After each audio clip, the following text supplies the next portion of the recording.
Hey friends, welcome back to the channel.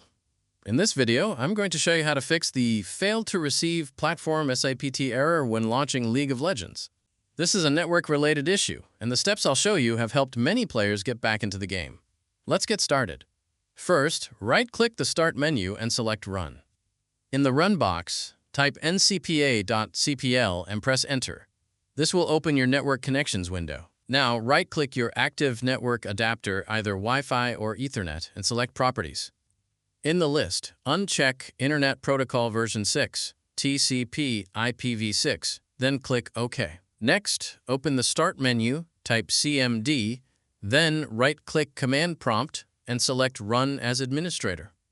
Now enter the following commands one by one. Pressing Enter after each, type netsh int IP reset and press Enter. Type netsh winsock reset and press Enter. Type netsh int IPv4 reset and press Enter. Type ipconfig/renew and press Enter. Type ipconfig/registerdns and press Enter. Type ipconfig/flush DNS and press Enter. Once all commands have been completed, close Command Prompt. Now, restart your computer. After that, power off your router, wait 10 to 15 seconds, then turn it back on.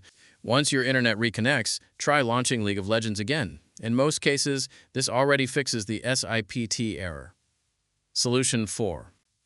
If the error still appears, open Settings, go to Network and Internet, and try switching your connection type.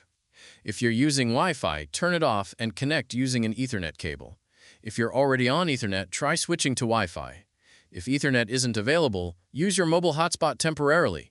Once the game successfully launches, you can switch back to your normal connection. And that's it. This should completely fix the failed to receive platform SIPT error in League of Legends. If this video helped you, please subscribe, turn on bell notifications, and leave a like to support the channel. Thanks for watching, and I'll see you in the next one.